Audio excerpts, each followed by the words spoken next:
Private Jerome Searing was a Yankee scout. He was often sent to watch the movements of enemy soldiers. A group of Army officers was standing on a hill in Georgia. They were looking south, toward a forest. They were wearing blue Yankee uniforms. A regiment of the Confederate Army was on the other side of the forest. "Is the enemy moving forward or retreating, or not moving at all?" one of the Union officers asked. "We'll send a scout to look," replied another officer. A few minutes later, Private Searing was sent to check the position of the Confederate regiment. Searing was a brave man. He worked alone, and he did his work well. He had sharp eyes and ears. He could see far into the distance. And he often heard sounds that other people could not hear. Now he moved silently through the forest toward the enemy regiment. In his hands, he carried a powerful rifle. Searing could shoot extremely well. When Searing reached the edge of the forest, he stopped. He got down on his hands and knees and crawled forward slowly. He was looking for the enemy's picket line. Pickets guarded the men of their regiment. They dug holes, rifle pits, in the ground around the edge of their camp. The pickets sat in the rifle pits and aimed their guns at the enemy. Usually there were 3 or 4 men together in each rifle pit. The pickets took turns to sleep. While one man watched, the other men slept. Searing was looking for small mounds of earth on the ground. The mounds would show Searing where the Confederates had dug their rifle pits. The mounds would also show him where the enemy had positioned its picket line. The scout quickly lay flat on the ground. Through a narrow opening in the bushes, he had seen a small mound of yellow earth. It was one of the enemy's rifle pits. After a few moments, Searing slowly and carefully lifted his head. He looked at the mound of earth for several more minutes. Then he stood up and walked forward. The enemy soldiers had left the rifle pit. Searing wanted to be sure that all the Confederate pickets had gone. He kept his head low and ran from one rifle pit to the next. They were all empty. The Confederates had left this picket line. But where were they now? Searing walked through the forest until he came to the edge of a plantation. Beyond the plantation, there was an old farmhouse on a small hill. The windows of the building were broken, and there was no door. "This will be a good place to hide and watch," he thought. He went into the building and looked out of one of the broken windows. Searing stared across the flat, empty ground that was between the farmhouse and Kennesaw Mountain. There were no trees between the farmhouse and the mountain. Half a mile away, he could see a road. It was crowded with soldiers who wore gray uniforms. This was the rear guard of the Confederate regiment. The metal barrels of their rifles shone in the morning sunlight. The Confederates were moving south.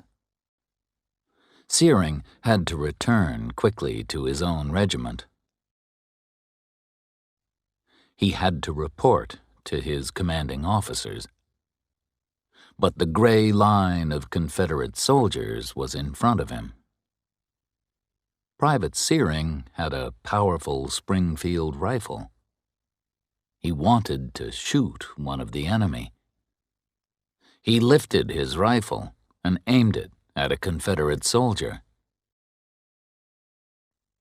But Searing did not kill anyone that bright summer morning, and he did not make a report about the enemy's movements. On the side of Kennesaw Mountain, a Confederate captain was standing beside a cannon. The distance between the cannon and the farmhouse was 2 miles. The captain saw the group of Yankee officers on the hill to the north. He aimed the cannon at them and fired. But the shell missed the Union soldiers and flew off in a different direction. Private Searing was aiming his rifle at the Confederates on the road. Suddenly, he heard a whistling sound in the air. The sound became louder. Before he could fire the gun, the roof of the house fell in. When Searing opened his eyes, he saw blue sky. Where was the roof of the house? He was half sitting and half lying on the floor, and there were heavy wooden beams all around him. The beams had been the roof of the house. Searing could not move, and he was covered in dust. The gray dust covered his body, face, clothes, and hair. A large beam was lying across his legs. The scout's left hand was trapped under many heavy pieces of wood. Searing could only move his right arm. In front of his eyes, the scout saw a ring of shining metal. The ring was, in fact, the muzzle of his Springfield rifle. The gun was also trapped among the pieces of wood and other parts of the roof, and it was aimed at the center of Searing's forehead. The powerful rifle was loaded with a bullet. It was ready to fire. Searing did not like to look down the muzzle of his own gun. He tried to move his body. "What is holding my head?" he asked himself. He was able to move one piece of wood a little. Then he stopped. "The rifle might fire if I move suddenly," he thought. "It looks closer to my head now." Searing closed his eyes. "I can't get out," he said to himself. "I can't move. I'll sleep now. The Confederates have gone, and some of our own soldiers will come here soon. They'll find me." The scout was extremely tired, but he did not sleep. He felt a pain in his forehead. When he opened his eyes, the pain disappeared. But when he closed his eyes, the pain returned. He heard birds singing. "Help!" he shouted. He was surprised by the sound of his own voice. He sounded afraid. no one came to help him. Private Searing could not sleep, and he could not look away from the gun. But at last, he became unconscious. When he woke up again, Searing knew that his hand was bleeding. He could not see his hand, but he could feel blood pouring from it. Then he saw some small brown animals running over the wooden beams. They were rats. Rats were climbing near the rifle, but the rifle did not fire. At last, the rats ran away. Searing knew that they would return later. Then they would attack him. They would bite his face, neck, and hands. He hoped to be dead before that happened. Private Jerome Searing was a brave man, but he was tired and in pain. More and more of his blood was pouring from his injured hand. He was very weak, and he was terrified. He was suffering, and no one was coming to help him. He tried to lift a small piece of wood with his right hand. "Can I move the piece of wood so that it touches the rifle?" he thought. "Maybe I can push the rifle so that it isn't aimed at my head." Searing slowly moved the piece of wood along the barrel of the gun. He could not push the barrel away, but now he could feel the trigger of the rifle. He knew that he wanted to die now. He closed his eyes and pushed the wood against the trigger. Nothing happened. The rifle did not fire. Private Jerome Searing knew that the pain in his head was part of his dream. He dreamed that the bullet went into his head. At last, the fear of the bullet killed him. Lieutenant Adrian Searing looked at his watch. The time was 18 minutes past 8. The lieutenant was in command of the Yankee pickets on the hill. He knew that his brother, Private Jerome Searing, was scouting somewhere near the hill. Adrian was waiting for Jerome to return and report about the enemy's pickets.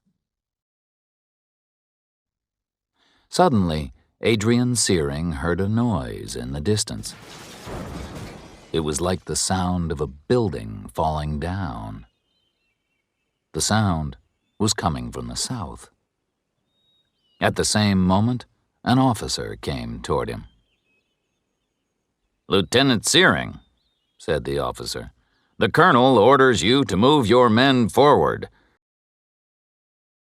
You must look for the enemy. We think that the Confederates have retreated."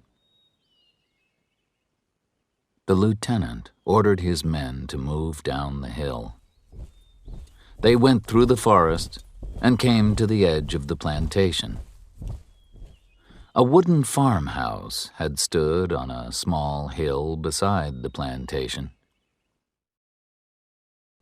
The building was now destroyed. The walls and the roof had fallen. The Yankees passed by on both sides of the house and moved toward Kennesaw Mountain. Lieutenant Searing came to the farmhouse. He looked inside the building and saw the body of a dead man. The body was buried under a pile of big wooden beams. It was completely covered with gray dust. The man's uniform was gray. His skin and hair were gray. His pale face was very thin, and his eyes were staring in terror. The ground beneath his body was soaked with blood. "I guess that this Confederate has been dead for a week," the lieutenant said to himself. "Maybe he was killed when the building fell." Lieutenant Searing did not recognize the face of the dead man, and he did not see the Springfield rifle. He looked at his watch. The time was 6:40. He followed his soldiers toward Kennesaw Mountain.